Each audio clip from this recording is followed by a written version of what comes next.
Good morning, Shane. I was wondering your thoughts on the performance of the offense in general and Ryan Fitzpatrick in particular on Sunday.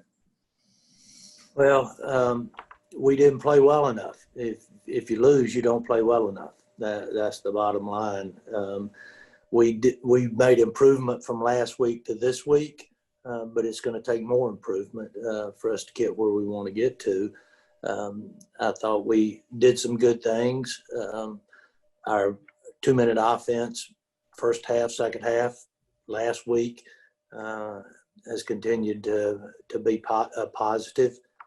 I hope we can run the ball a little bit better in the future. But Ryan's one of the greatest competitors I've ever been around, and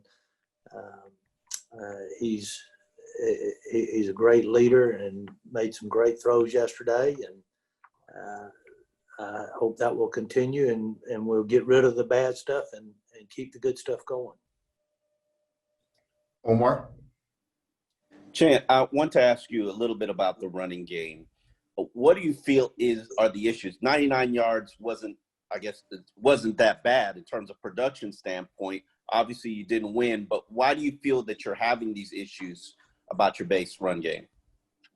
Well, a lot of times defenses dictate. The reason we were able to hit so many play action passes yesterday is because they played the extra defender up in the box, and you've got run or pass called, and when they play the extra defender in the box, you can hand it off, but you're going to gain 1 or 2 yards, but you can throw the play action pass and have a chance for a bigger play. So a lot of times defenses dictate your running game for you. And so we are right now we're content to take the run game when we can get it, and then be efficient with it. That's the biggest thing, is to be efficient when you do run it. And we've got more than I want, 0 and 1 yard gain plays in the run game, but we're dictated a lot of times by the defense. Adam? I wanted to get your thinking on the goal line situation. You took 4 shots, obviously, at the goal line, and then you threw on 4th down to Preston. What was your thinking? What were you trying to accomplish, obviously, aside from getting into the end zone on those 4 plays? And aside from the drop, was that 4th down play executed as planned? We have a goal line package every time we walk into a game, and now we had plays we thought would work, and we didn't execute them to the best of our ability, and we didn't get in the end zone. And that's a product of maybe I've got to do a better job of planning those plays and getting better play management in that situation. And then we got to execute better. And if he catches the ball, we aren't having this discussion. If he doesn't, since he didn't, we are. But that's, everybody has decisions to make on a football field, and Fitz made the decisions he made, and most of the time it works when he makes them. This time it didn't. Omar? I wanted to ask you about Preston. Obviously, we saw him during camp, and he kind of showed out in terms of production. What do you think is attributed to his slow start? Is it the cornerbacks that's defending him? Is that one of the reasons he's had a slow start so far? Well, they took their number 1 corner and put on him most of the game yesterday. That shows a lot of respect for who they think Preston is.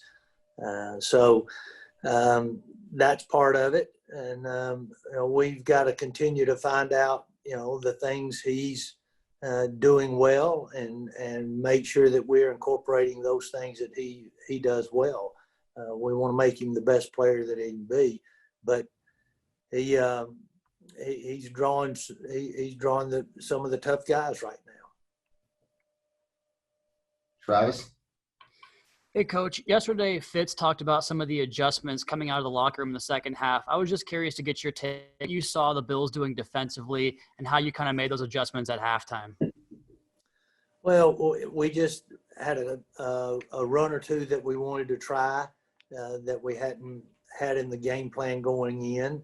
And then we added a couple of passes that we felt like we could take advantage of play fakes since they had everybody up near the ball, that we thought we could play action past them and get them get guys in a position behind those linebackers to make some plays. And we were able to get that done. We just adjusted a couple of plays that we already had. We just adjusted a couple of those and put people in a position to be successful. Josh? Hey, Chan, good to see you. Last week you mentioned about wanting to incorporate Matt Breida more in the play calling. Do you feel like you accomplished that? And also kind of a two-part question. You know, we asked about Miles last week, but again, he had another solid performance in the catching game as well. Is it tough to incorporate three backs, you know, when you have two talented guys in the offseason and then a young guy like Miles?